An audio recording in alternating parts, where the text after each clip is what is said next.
This is the Daily Blast from the New Republic, produced and presented by the DSR Network. I'm your host, Greg Sargent.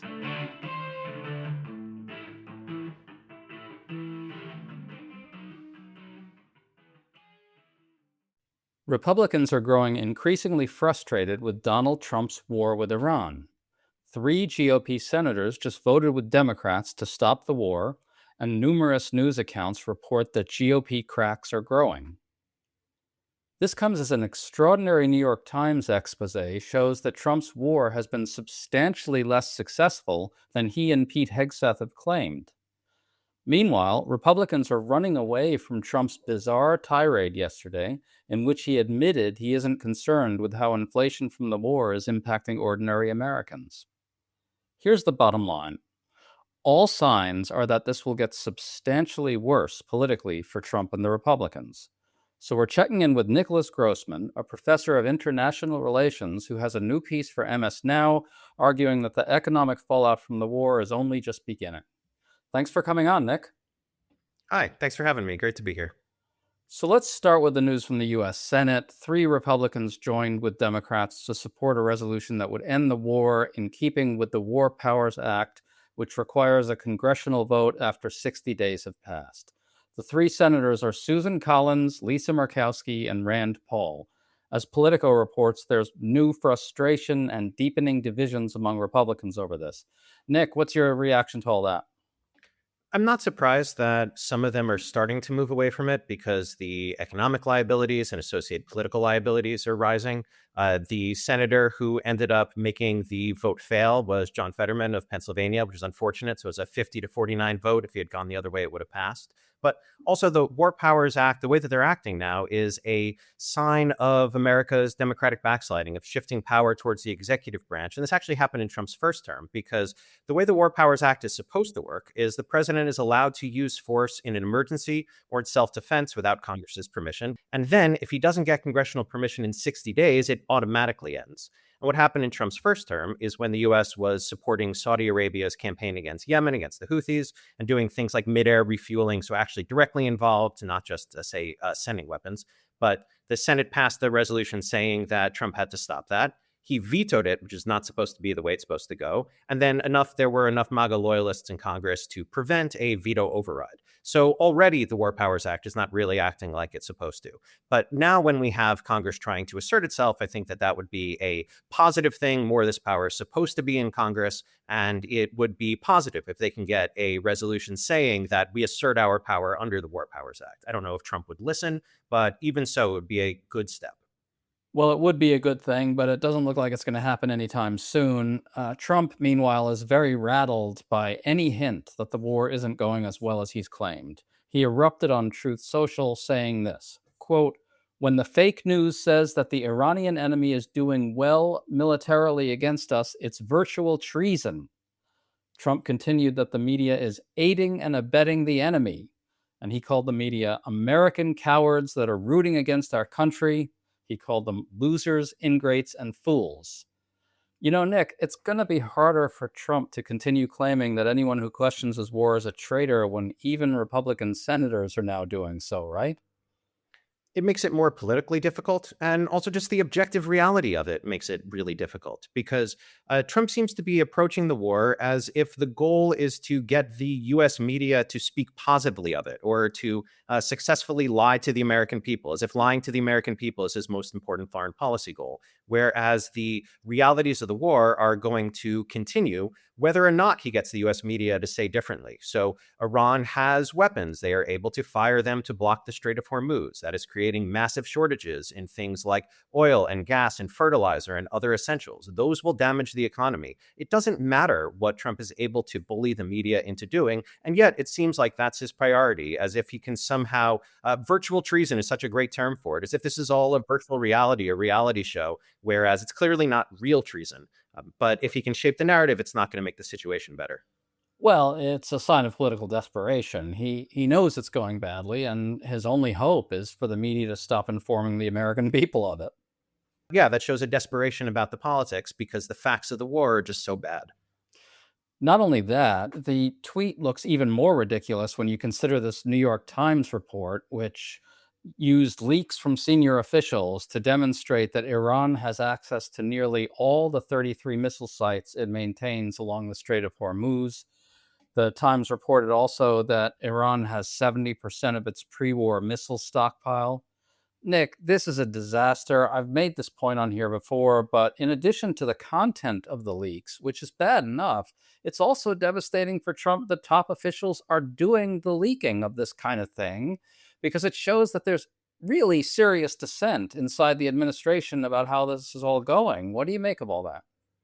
It's not at all surprising that people inside the US intelligence community and inside the US military are leaking information to the American people because the war was a really bad idea in the first place. It was bad in ways that were widely foreseen, that have been foreseen for really years, that in particular, Israeli Prime Minister Benjamin Netanyahu has been advocating a U.S. war on Iran since he was first prime minister in the late 1990s. And Clinton, Bush, Obama, Biden all turned him down. It was only Trump that in this term was willing to do it.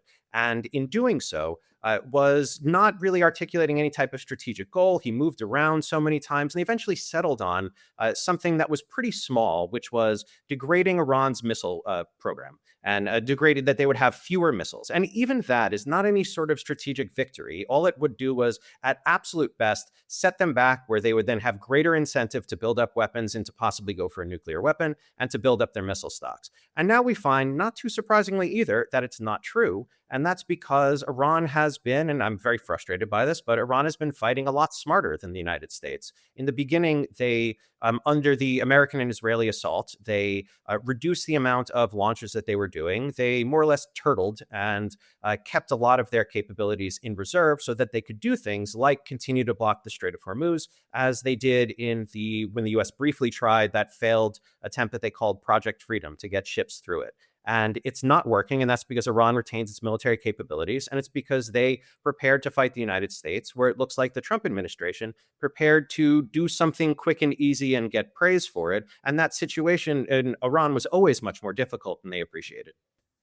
To stay up to date on all the news that you need to know, there's no better place than right here on the DSR network.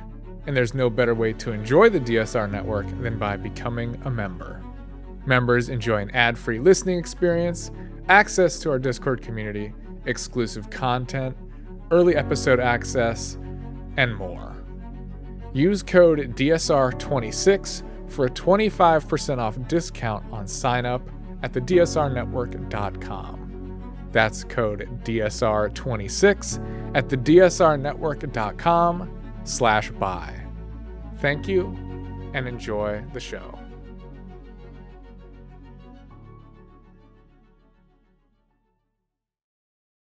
And you sort of see this same mistake being duplicated over and over by Donald Trump. It's almost like he's caught in this weird mental loop.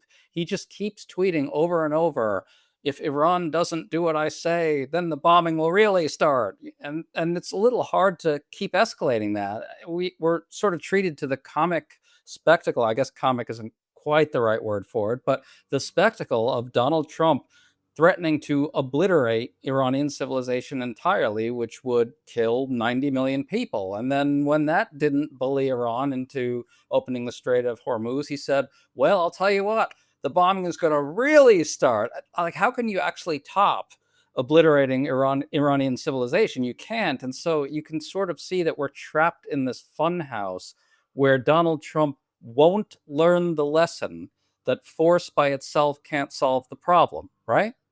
It's not even force by itself. It is threats that he's trying to solve the problem with. One of the problems of this war is, while it was never a good idea in the first place, Trump did not deploy the type of force that would be necessary to accomplish it. That they just sought bombing from afar. And the thing about bombing from afar is it has literally never won a war. Ever, bombing on its own, that you can damage some stuff, but you can't really win big concessions from a country. And so the US didn't put things like the large invasion army that Bush did to invade Iraq. And Trump seems to be thinking that we're in this cycle where he does these big over-the-top threats, and that doesn't cow Iran. And then he quickly reverses course and lies that there's been some great progress in talks, and that maybe jawbones the markets. It gets stocks to rise. It gets headlines saying that there is, peace imminent or progress in talks or anything along those lines. And then those things collapse because the Iranian position has not changed. It is based on the hard realities of the war, what they control, the fact that they can block Hormuz and that the U.S. needs it open. And so Trump is in this situation where his only two options are a humiliating surrender that leaves Iran decently stronger than it was before, getting to charge tolls for all these ships that used to be able to go through freely, or that needs to do a military escalation. And he's clearly afraid of that. And really, he should be, because there is no good military option, that more bombing won't do it, that he's already killed the Ayatollah's family, his father and daughter and mother, killed a lot of the leadership, killed a lot of the people who were more pro-negotiation inside Iran, that they have empowered Revolutionary Guard hardliners, and those hardliners can see that they have a strong military position and want to get something out of it. So bullying won't do it. And then even trying to do something like invade the ground around the Strait of Hormuz would be very militarily costly, difficult, risky, and has no endgame. The problem of trying to do a regime change war with boots on the ground and so forth looks even less appetizing now that we've learned that Iran still has a whole lot of its capability. And for a ground invasion, that the capabilities then would multiply, because then if there are U.S. troops on Iranian soil, there are a lot of different ways that Iran could get to them that they don't currently. So even it's worth noting that with the Project Freedom idea, that the U.S. destroyers did shoot down the projectiles that Iran shot at them. So the U.S., a big weapons platform, is able to do that. But if putting in boots on the ground, that they are a lot more vulnerable. It will definitely lead to American casualties if they do that. And that will not only most likely not resolve the war, in fact, just probably end in a more costly humiliation. It is also adds to the political liabilities, the domestic political liabilities, which already, given that the war is so unpopular, even at the start, it was the most unpopular war since we have been measuring these things since World War II. The more unpopular than Iraq at the start, more unpopular, you name it, then Obama's intervention in Libya. And then with the economic cost mounting, then trying to do he's trying to sell the lie that this is already over and he's already won. And that was such a great job and the Iranians are giving him everything. And you can't sell that lie if you have to go and escalate to putting troops on the ground. So he really is stuck. He's gotten the U.S. into a terrible position and there is no good way out.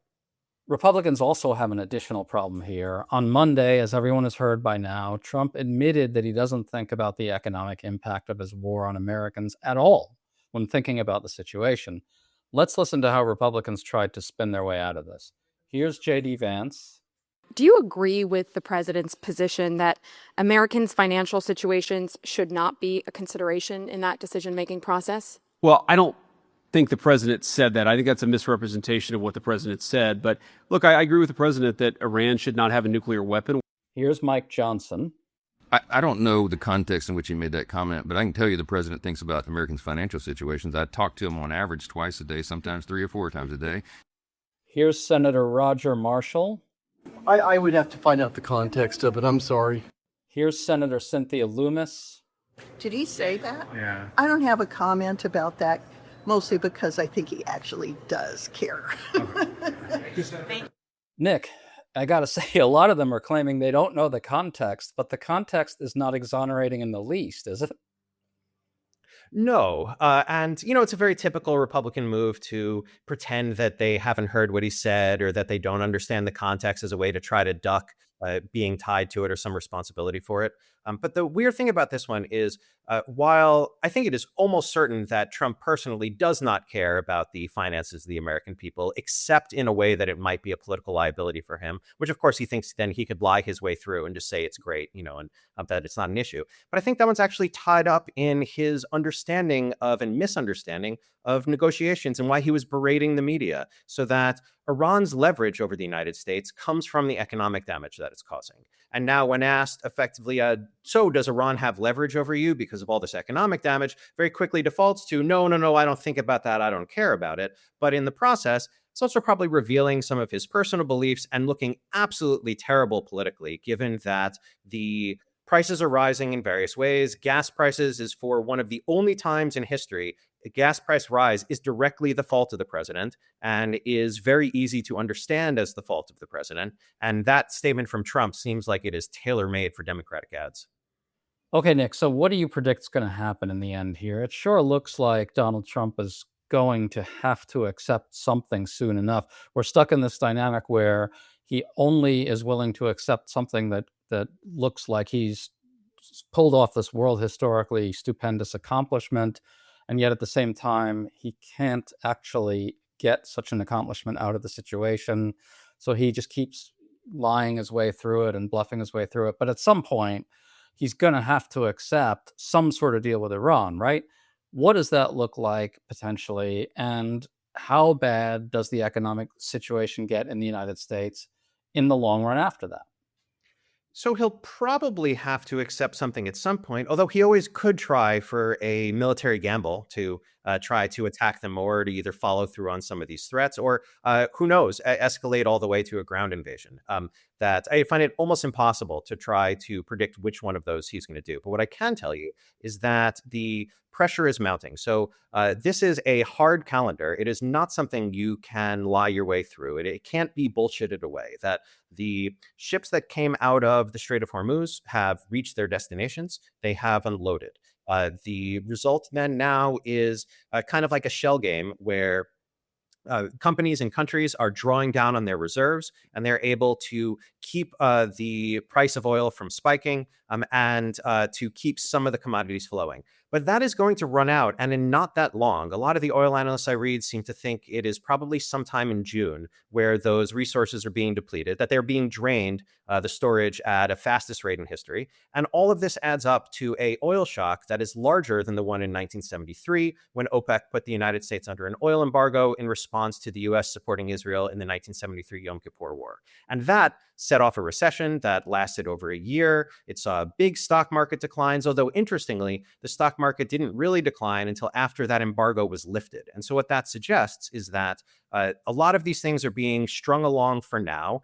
And even one crazy one is I saw this line from JP Morgan that their latest guidance on the oil market is that they expect this to be solved by June, kind of because it would be stupid if it weren't. And the problem is that the people running the United States are not acting smartly. They're acting quite stupidly in this. And so the pressure will continuously mount on Trump, and he's going to have to either do something that is so clearly a surrender to Iran that gives Iran some sort of concessions and gets maybe a fig leaf of Iran kind of promising to restrict their nuclear program in ways that are less than the JCPOA, the nuclear deal that Obama negotiated and that Trump tore up without cause and let Iran out of nuclear restrictions in exchange for nothing, which set us on this path to war or nuclear Iran. So, yeah, I mean, I really wish that there was a way I could say, oh, this is the way it's going to end up.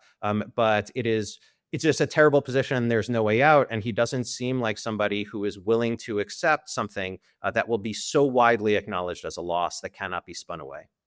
You know, Nick, it just seems like the built-in dynamics of this situation are really formidable and terrible in every conceivable way. The only way out is going to be the midterm elections, and even that might not help that much, unfortunately. Nick Grossman, awesome to talk to you as always. Thanks for coming on. Thanks so much for having me.